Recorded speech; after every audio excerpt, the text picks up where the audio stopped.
that was Zach Young with Wavy there. What's that song about, Zach? Oh, I'll say we're joined by Zach on the sofa. Oh, sorry, Zach. It's fine. Yeah. 4, 3. That was Zach Young with Wavy. We're joined by Zach on the sofa now. Zach, Wavy, what's that song all about? So that song is just about feeling good. It has many meanings. I just wanted to make something that people could relate to, something that people could enjoy in any atmosphere, something that people can just sort of calm down or, to turn up to, whatever they feel. We have a new project coming up later in the year. Is that going to be an album or an EP or? It's an EP, actually. When can people expect that? You can expect the EP to drop around March, specifically the 15th is when I'm planning to release What's it about? So the EP is about the many perspectives of Zach Young. That's the best way to put it. There's many moods. It's energetic, it's fun, it's sad, it's happy, it's thoughtful, it's very conscious. That it's mainly based off trap elements. So the sort of new era of hip hop, the new sounding stuff it's sort of the new wave. So if people don't know who you are, obviously you're an up and coming artist. What is your genre? Where do you sit in the music? So it's quite hard to pin myself down in one genre, I like to think, because I feel like I fit in many. However, I would say that I do really enjoy working with trap music. I do enjoy the jazz infusion. I do also enjoy old school, so I do like to incorporate those three elements. You talk about old school and stuff. So the influences for this new EP, and you as a rapper yourself, like who made you want to go into rap and? Oh, that's a great question. Influence you. I actually started rapping. So I started rapping when I was 17. However, I've always wanted to sort of have something to do with it. When I was 12, I mean, my biggest inspiration was an artist called Logic. He's very popular in America. And he was the kid that just got me through my adolescence. And since that moment, I used to envision myself in front of the microphone, in front of a stage, just rapping his songs, his lyrics. But I used to just imagine it was myself. And just from that and just everything he spoke about, he was very conscious. Everything he spoke about was real. And I really related to that. And his story kind of meant a lot to me. And I just felt he's the person that I would definitely look to when I would come to make my music. So he's the main influence on this new album, would you say? Absolutely. Obviously, with your new album as well, you produce all the songs yourself. You create all the music. You very much like to be part of the creative process. Talk more about how you've directed your own music videos. Yes. Created your own artwork for the covers. Yes. So as a bedroom artist, see, coming up when you don't really have much to go with, independence is essentially all I've had, and I've had the blessings to understand a bit about creating my own logos. I've dabbled a bit in making videos, but in terms of music, I'd never had a producer, to do the stuff for me. It was all independent like that. So from the moment I grabbed a beat off the internet to the moment I wrote my first lyrics, to the moment I created my first piece of artwork, I felt that I needed to be in the creative process as much as possible because only I truly feel I understand the image I want to get across. And that is the way I've always been at it. And I'm always happy to collaborate with people. It's how it always is. As long as my vision can get across and as long as I can collaborate in a way that we can both get our messages across, then that is the way I like to work. Obviously, your image is a big part of you. Absolutely. So you're a very well-dressed man. Thank you. How is Instagram and social media very big for you as an artist, obviously up and coming, because you're creating your own fan base almost? So Instagram has given me so many opportunities. I mean, thankfully, it's just another platform for me to sort of get myself out there. I mean, loads of people my age, they do use the platform. And I feel that the people that I want to target my music to, the people that really will relate to my music, use that platform. And I mean, getting my image across, it's not necessarily about looking cool, but it's just I feel people can relate to the way I am. And it's all about giving off the message. And I just want to, I want people to feel good. I want people to feel good in their shell. I don't want anyone else to sort of feel that, they can't be like me. Because at the end of the day, I've looked up to people and I aspire to be like them and I only want to do the same. So you think people hopefully will look up to you in the future and then seek you as an influence on there? And start their own thing, absolutely. Yeah. With obviously this is a show about the Oxford area. Is there advantages and disadvantages to being a rapper in the Oxford area? Obviously, Oxford's not exactly like the rap hub of England, for instance. That's definitely quite a sticky one because Oxford is not really known for a rap culture. It does have one, however, you know, coming from an area where it's not really orientated around that particular genre, the only thing I can do is sort of work with what I've got. And I've had the blessings of working with other artists that have influence in other places. I mean, I have an audience in London. Yeah. I feel that is a great target for, my music. However, I've always thought that, why not put Oxford on the map? Why not give Oxford a bit of a rap culture? Why not start here and then expand outwards? However, I don't find it too difficult with the help of social media.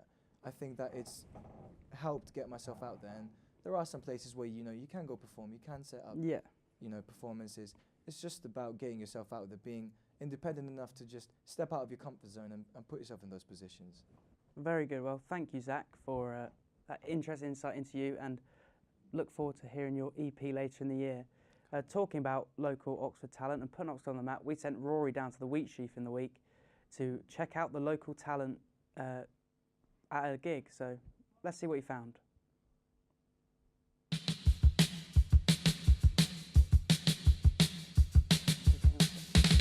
Hi guys, we're at the Wheat Sheaf tonight in Oxford, checking out some local talent.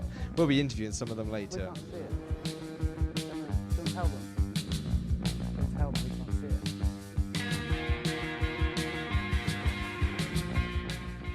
Tell them we can't see it. Oh. Can they see it? Can they see it? How do you think it went, Daisy? I think it went fairly well. It was a bit unorganised, but we got there and we did a decent show, so yeah. Well, we thoroughly enjoyed it, so I think you did all right. So, what genre do you guys class yourself as? We are a little That was good mix. stuff. We try and go with I was a dreamy bit pop, like, because I think that's the when I best have, way to when I describe have cue it, but cards, we I go thought, through and so also many I'll run different it kinds of with you genres that we're trying to to what invent you our own, want. so we're going to say So when I start this I episode, like that. Rory, What Rory, I'm gonna artists talk to inspire you? about that V. Our main inspiration is Japanese house. They're quite dreamy, but then we've got some influences from like other indie bands like Blossoms and Catfish and the Bottom End and stuff like that. We vary from lots of different ones and take lots of inspiration. All the good stuff. As a band, do you find it hard to break into the music industry? I would say it's very difficult due to there being a lot of competition and such different genres everywhere, especially wherever you are. Like Whitney, it's quite specific to like metal bands and stuff like that, so it's quite hard to find gigs around. But I would say it's slowly getting easier as time comes on, so it's quite good. Yeah. Are there any future plans for the band? Any new music coming soon? We're currently writing a lot of new stuff, so hopefully over the new year there's going to be more stuff out, and we're also hopefully getting a third person soon, which should be quite exciting. So. Well, good luck to the future. We hope to see you at some more gigs soon. Thank you very much, Daisy.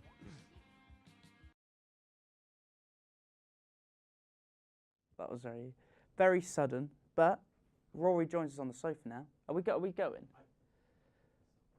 I was a bit away from the conversation. Countdown, we're still trying to sort stuff I out. was for the conversation's out. We're back. Oh, we're back. That's quick. Do we know what's wrong with the VT, Bish? Yes. Harry. How have you mixed? Oh. Thank. Do you not just export on the TV, film and TV? Oh, okay. Well, I mean, It's alright if you keep it like. So we have Joe Potts talk about the industry long I phone. feel appreciated right now. How is everything? So if you go down towards the bottom. Right. So do we want me to count Bruce in? I wanted to see that VT. It's Same. pretty funny. I haven't seen I'm it. pretty bad at it because I didn't really know what I was doing, but I mean the footage is Did well to pretty good. sit in. I've never done like any. Do you want him to walk on, or do you want me to you want Rory to walk on? How am I? From where? Yes. Stop there. Okay. Right.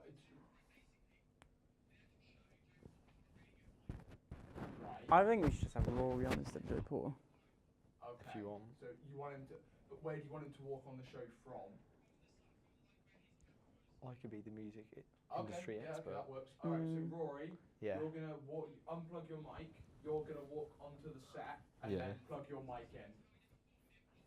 How am I supposed to do that? It's easy. You've literally just got. You just sit down and then you put it in. That's it. If you put it in your pocket, Yeah, like hold it. or no, put it in that pocket. Is it working? Yeah. on and Yeah. then just, like, when you sit So down, like, see how I've got mine? And don't Just clip say it on your anything until pocket. you've plugged it in, because otherwise it'll sound weird. So just to clarify, so he leaves the. Okay. You might have to stay there. Look like I'm flexing, but I'm stretching.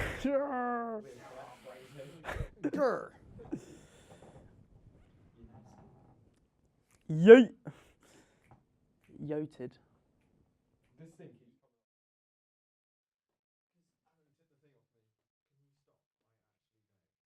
Mate, YouTube Rewind this year was lit. No, it wasn't. It got so many dislikes. You know it's the second most disliked video ever. Yeah.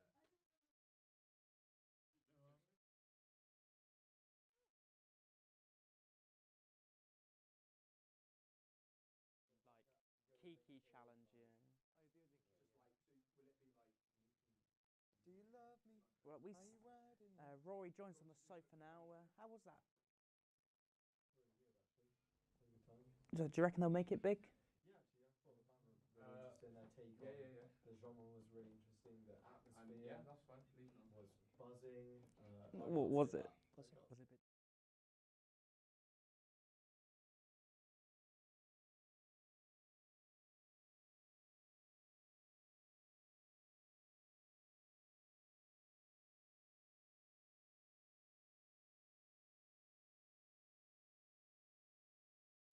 I keep saying stand out, but it's stand out. It's hard for people to stand out with everybody having access to. It's hard to stand up with no legs. It's hard to stand up with with loads of access to recording equipment. I think anybody can get access to the equipment these days. Even at home, I've got my own personal studio that I use for recording. Okay. Right. Brag about it. Guys, it's not. Brag about it. Bruce, you're going to be acting as if you've just come back from the VT and that you're introducing Rory, Fab, and then you guys know what to do. Fab. Fab. FAB. Yeah, and introduce Rory. And yeah. FAB. I love when you use Fab. Pardon? I love when you use Fab. Because it makes you think of fun defense. Oh, that's why I say Fab. Yeah. It's just like Fab. I'm just going to look deep into my.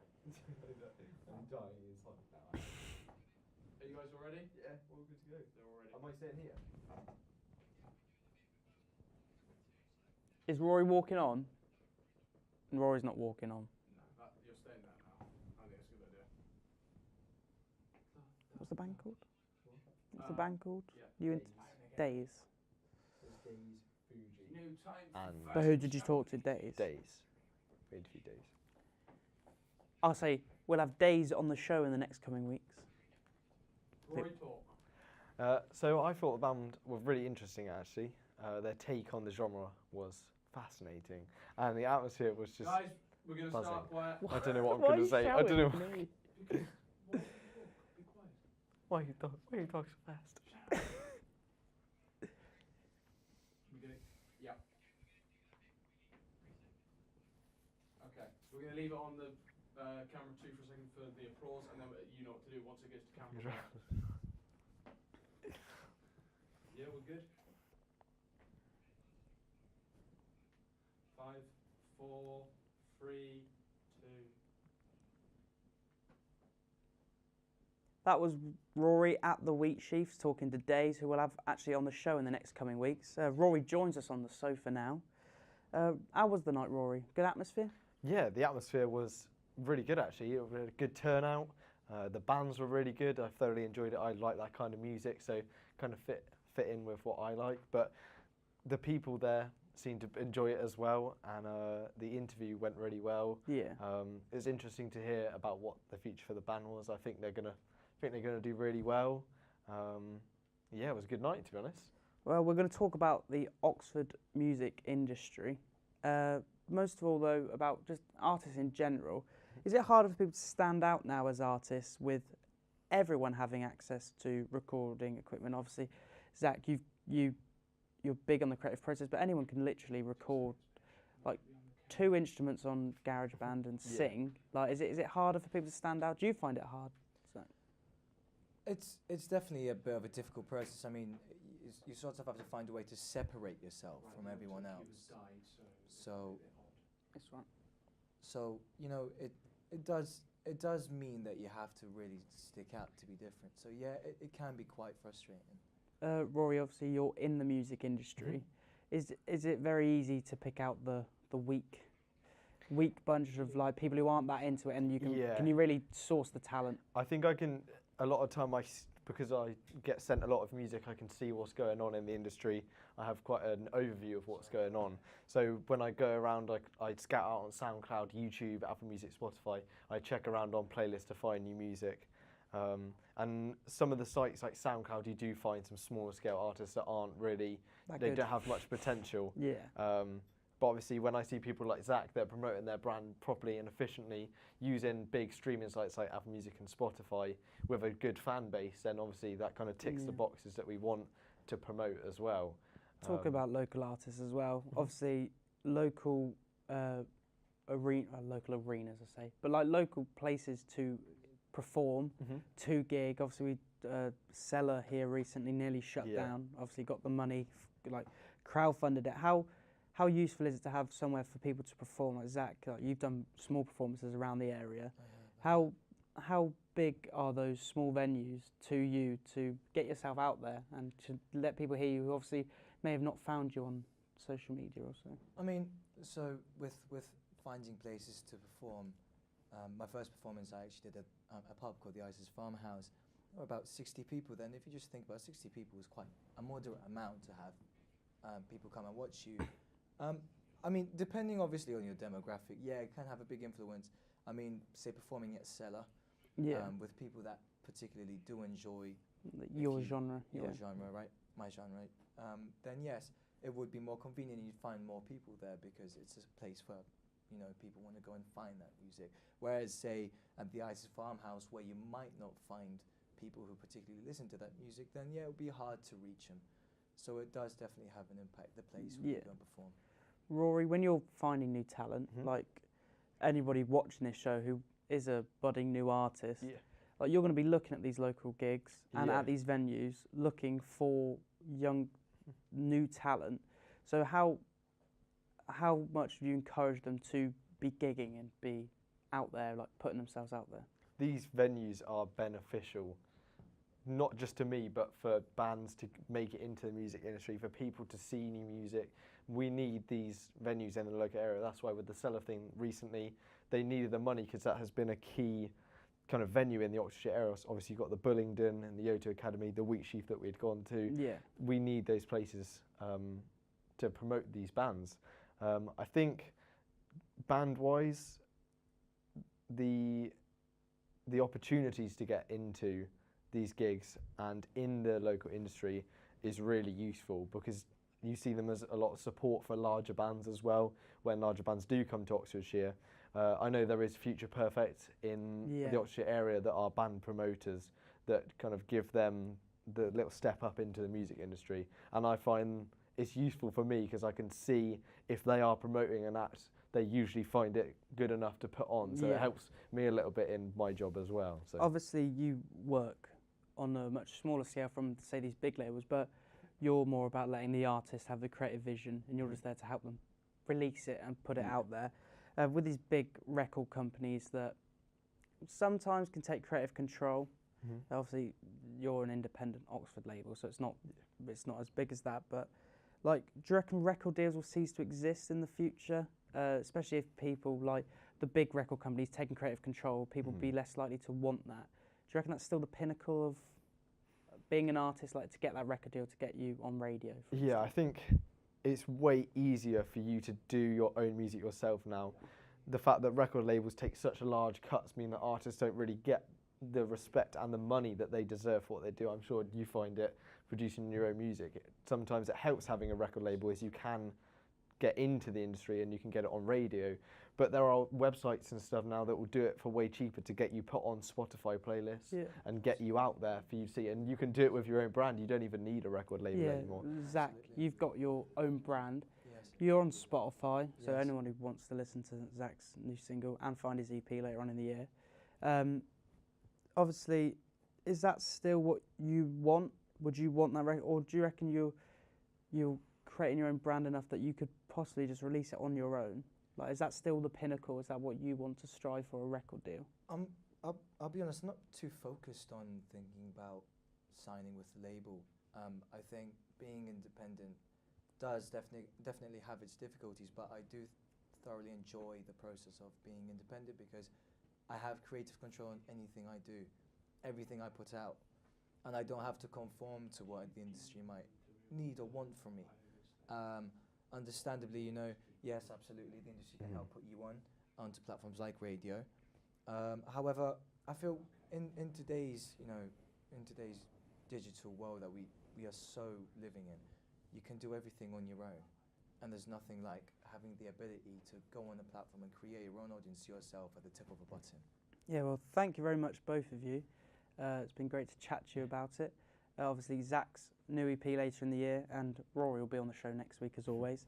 But now we have a performance from local artist Iona McNaught, who's doing a cover of Boom Boom Boom by the Venga Boys. So enjoy that. Oh, that's the first song that came to my head. It's a brilliant song, to be honest. Yeah. Take it away, Iona. I want you. I don't know what to do. Boom, boom, boom. That's the first song I could think of. That's a good song. I was about to whisper to you, Boom, boom. Do you want me to? Has the audio cue just died? Your accused is dead, leave it. Well, it was plugged in, but Was it not? Was it? switched on at the wall. So do we so not it have just the? died. Do we not have the outro?